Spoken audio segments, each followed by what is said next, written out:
Good morning, my beautiful people. Welcome back. All right. This is part two, the second series of the root causes of poverty. We've discussed 3 points in the first series, which is the part one. So if you're missing out, please go to my YouTube channel, All of You True Talk, and there you will find the point we discussed, the 3 points, the three points we discussed as regards to the reason why people become poor or plunge into poverty. Now you were blessed by it. It's 3 points in that part one, in that first series. Now we're going to talk about the other reasons why people plunge into poverty or get into poverty. Like I said, poverty is a reproach. You know, when you're poor, nobody wants to associate with you. People avoid you. People look at you from afar like you have a sort of contagious disease. But these are people who are darling to you, and now nobody have regards for you because you're poor. Now, what are the reasons? We've discussed 3 reasons in the first part, and this second series we look at another reasons why people get poor. All right. Now, the fourth reasons why people get poor or become poor is religion.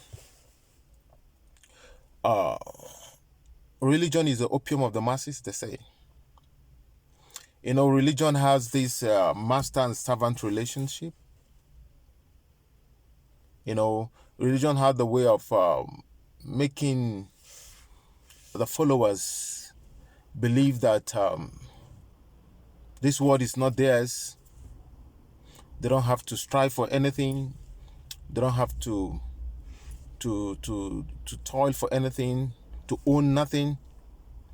That heaven is reserved for them. But while you're told that, the same preacher or the same teacher is busy amassing wealth here on earth, owning this, owning that, owning properties, owning whatever they own. They're owning these things for themselves and for their kids and for their children unborn. The Bible says, heaven belongs to God, and the earth He has given to sons of man. What have you been able to do with this earth God gave us? What have you been able to touch? What have you been able to inspire? What have you been able to do with this earth God put you in? Don't you know that everyone in this life has an expiring time? We can't live forever. We have to make a mark on the sand of time. What have you been able to do with this earth God gave you, that you find yourself in? You're opportuned to be part of this earth, to be alive in this earth. What have you been able to do? And now you're talking about heaven, and some people become so passive, become so relaxed. Their common sense is being stolen away from them. They are so blinded by religion, forgetting that Christ preached about kingdom. Most of Christ's teaching was about kingdom. What is kingdom? Kingdom is ownership. Kingdom is abundance. Kingdom is peace of mind. Kingdom is having control, being in charge. That's kingdom.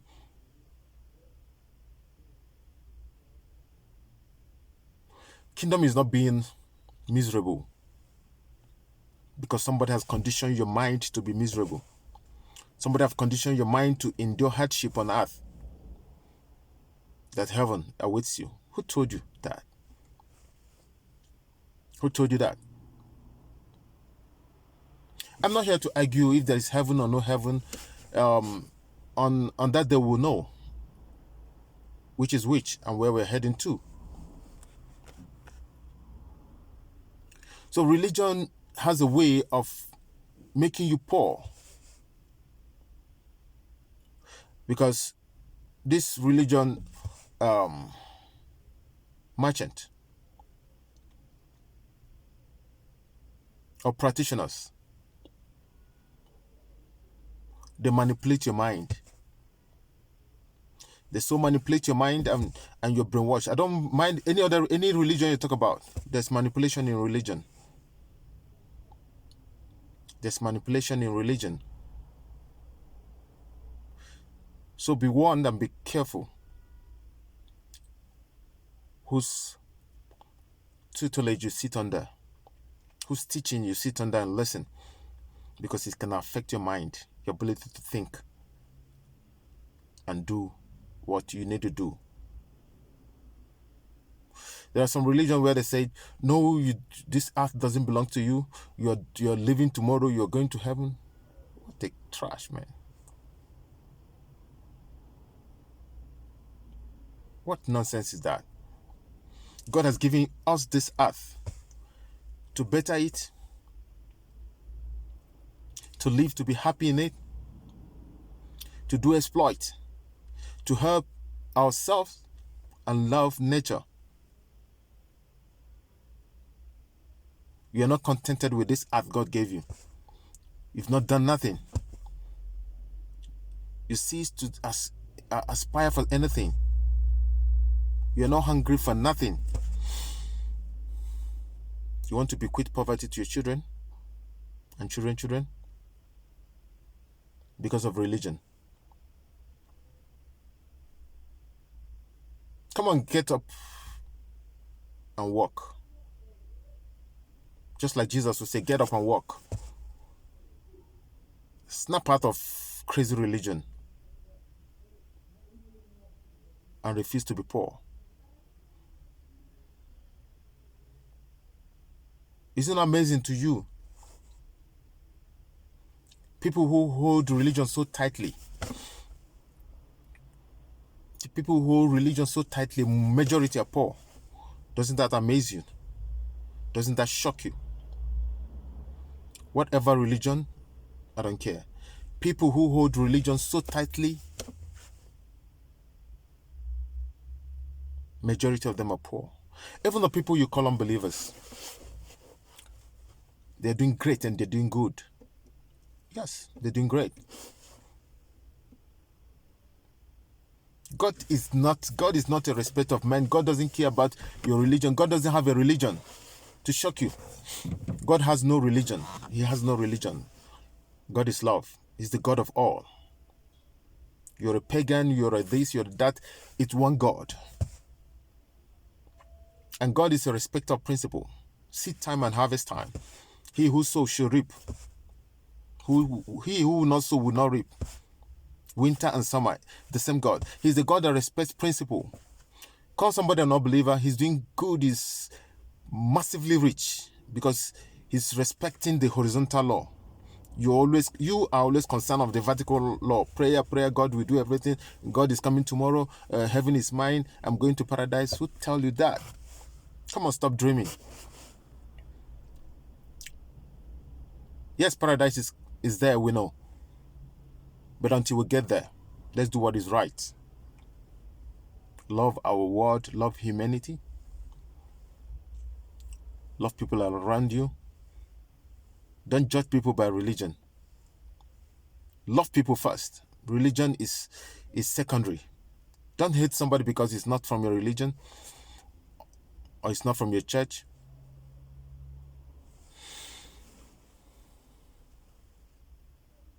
Religion can make you poor. Religious people don't think. They don't think. They don't think. So snap out of that crazy belief system and mindset. You know, people you call unbelievers, they respect the law, which is to do business. And they make money. While you're busy praying 7 days a week, 24 days a week, 24 hours a day, you're busy praying. They are busy doing business and making the money for themselves. So I advise you. I'm not against your religion. I'm not against you being so committed to your religion. No, it's good for you. But why you're doing that? Hold your business or your income or your work seriously.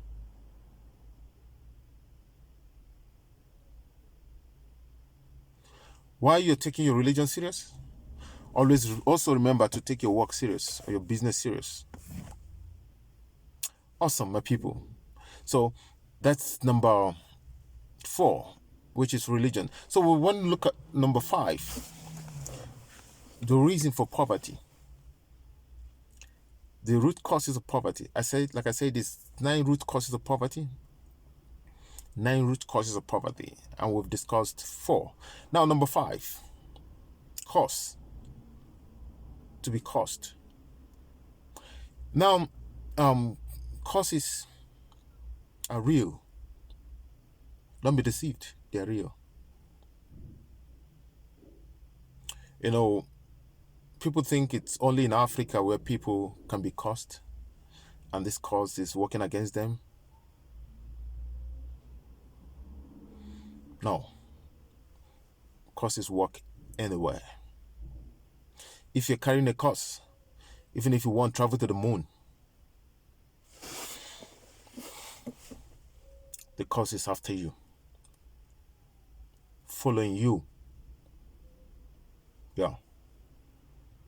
So causes are reason why people are poor.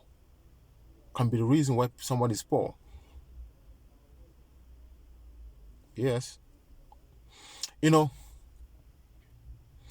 a cause, they say, elapses after 4 generations. A cause elapses after 4 generations. And how do you count a generation? A generation is counted from the day you were born to the day you have your first child. That's 1 generation.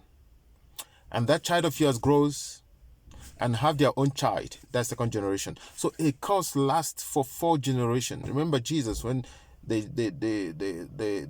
wanted to, they were about judging him, and the people, his people said, crucify him, let his blood be on our head and our children. Now listen, I don't have issue with people laying curse on themselves or swearing on themselves, but don't attach to your kids or your dependents unborn, both born and unborn. Don't attach them to your cause. Say, let that cause be on you alone. Period. Don't attach your kids, your children unborn. You are a wicked person if you do that. You're an idiot and an insensitive and wicked human being. When you're placing a cause or when you're swearing, you know you're lying. Most times somebody's lying. Some people, they're lying. They will just take off their shoes on the road and barefooted, and they'll swear. They'll pick up the sand and swear. But they know they're lying. What is cause? Cause is a spoken word. It may not necessarily be in a coven. You know, like people say, it's always in a coven. No, it can be spoken by an innocent person. It's a spoken word that goes out in anger from one person to the other. Somebody you've hurt, somebody you've offended bitterly, and they spoke from their heart. They spoke from their belly. Cause it's not you the crazy, your papa, God punish your father. That one is just a joke. You know, people always say that. It's a joke. Cause is when somebody goes in their closet and they cry because of you, because of what you've done.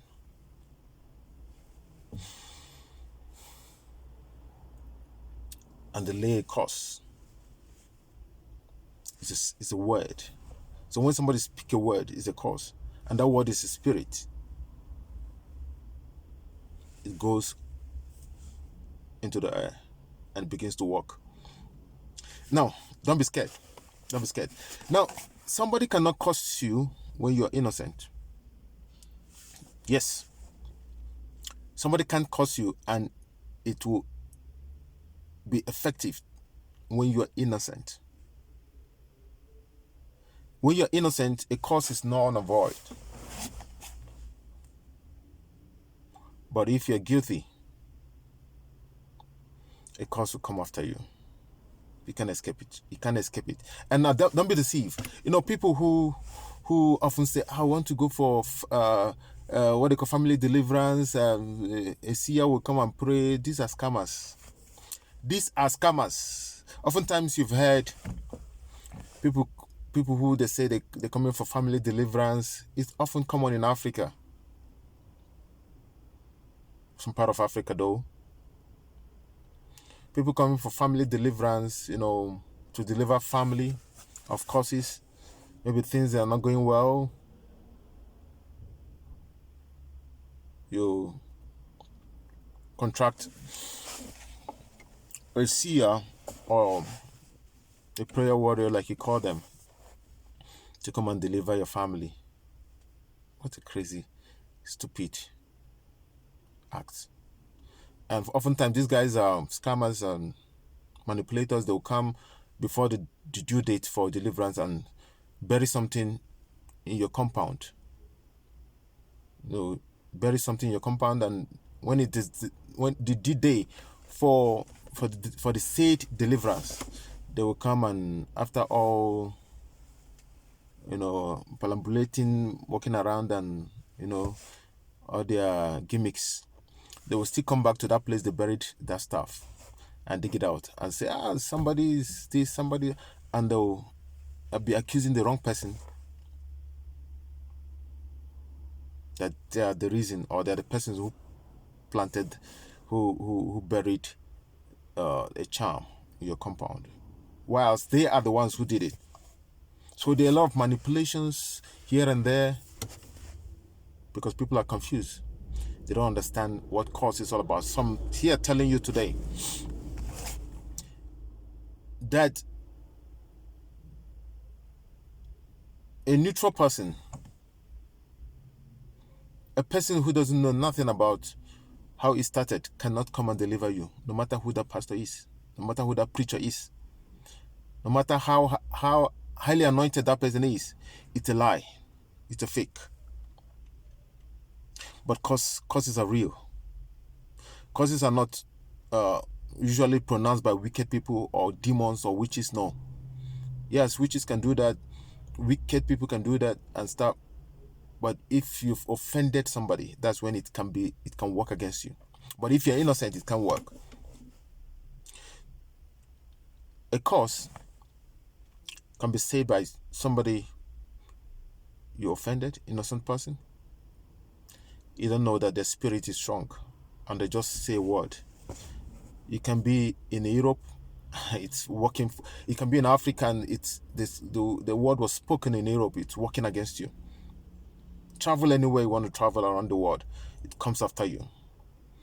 You promised somebody of marriage, you slept with them, you dumped them. But you promised. You did promise. And the person gets broken and say a word, spoke a word against you. You killed somebody's child and nobody saw you. You poisoned them and nobody saw you. Or you lynched them somehow and nobody saw you. You connived, you ganged up to bring somebody down.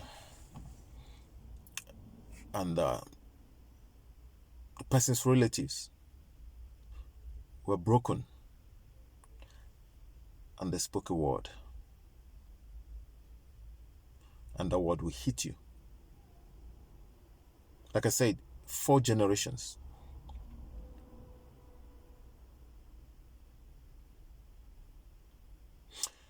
You cheated somebody on a business deal, and you bragged, nothing will happen. If you dare come close to me, I'll kill you. And the person goes back in tears and drops the curse. You're not running away. You're not going nowhere.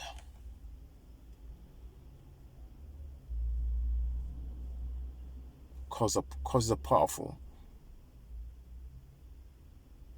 A man under curse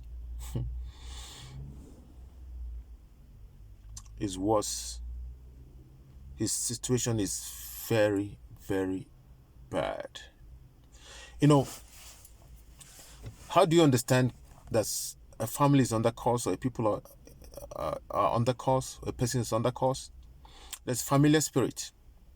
That's what I call familiar spirit.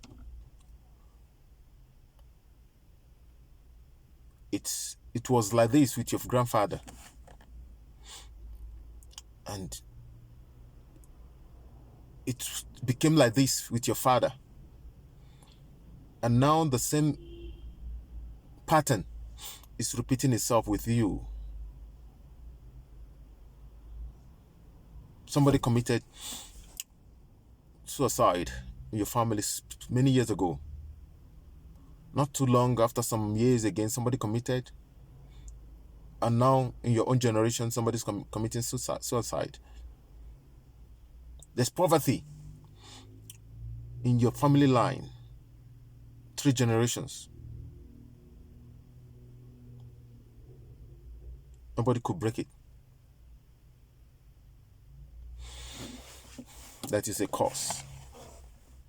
So, my people, you say, all of you, can curse be broken?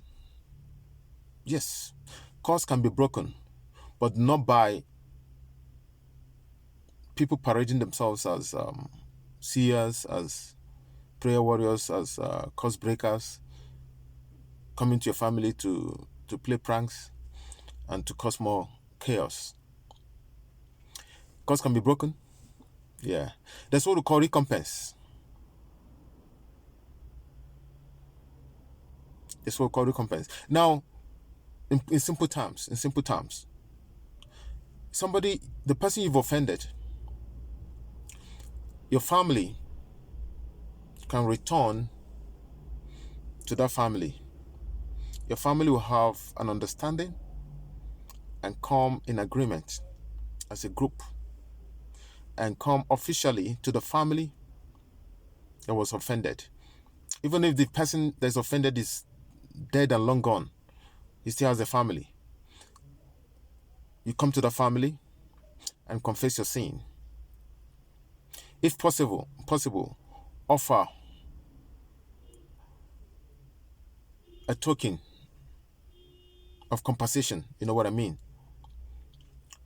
But most importantly, the family that was offended has to say, "We forgive you. We reverse the curse on your family." With that, you're safe. With that, you're safe. With that, you're safe. And if the person you offended is still alive, you have to go back to that person. Yeah.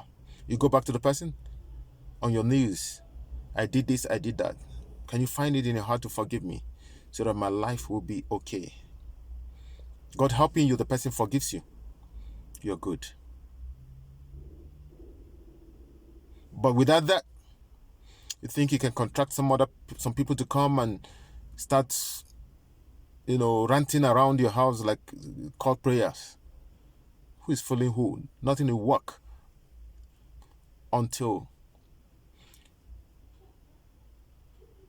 you until you recompense, until you make peace, until you make right what you made wrong, what you did wrong, until you make right what you did wrong, until you confess your sin, until you confess, in simple terms, until you confess your sin and the person you sinned against forgives you. That's only way you can be free from this curse. All right, my people, that's number 5. The root causes of poverty. The root causes of poverty. Like I said, if a person is cursed, whatever he does cannot prosper. Finances, problem. Even if you give him money here and there, the money will go down the drain. Yes, the money will go down the drain. Be wondering, this person is a useless person. I gave him money to start business. The money went down the drain. Nobody in the family is doing well. Everybody is complaining. Everybody is wretched. That. Because there's a cause over the head of everyone in the family. So peace need to be brokered. All right, my people, that's number 5. Let's look at number 6. The root causes of poverty, why people become poor. Awesome. Now, number 6 is lack of focus. Lack of focus. The Bible says, if your eyes is single, your whole body will be full of light. If your eyes are single, the singleness of heart. You know, there are people who they want to be a doctor, they want to be an engineer, they want to be a plumber, they want to be a carpenter, they want to be everything. Anything they see somebody's doing that they feel it's going well, they want to jump in. You're not focused.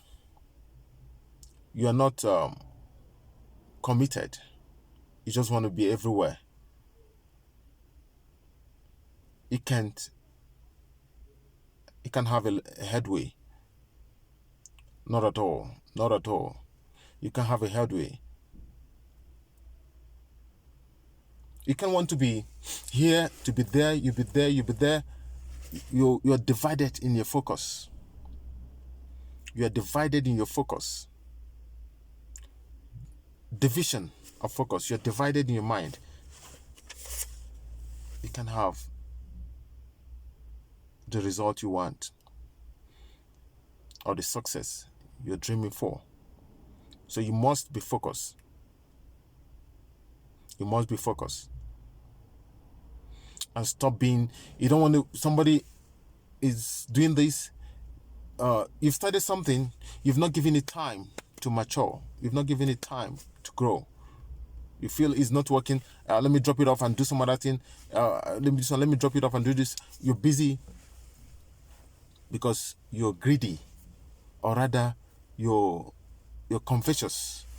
You're here and there. You try this, you try that, you try this, you try this. All right, my people. These and many more you see or you hear in my 3rd series of root cause of poverty. Follow me in my series, the next series, root causes of poverty, and get more insight on the reasons why people become poor and what you can do about it to save yourself from it. Also, my people, be blessed and remain blessed. I'll be on your way shortly. Okay, one love. Cheers.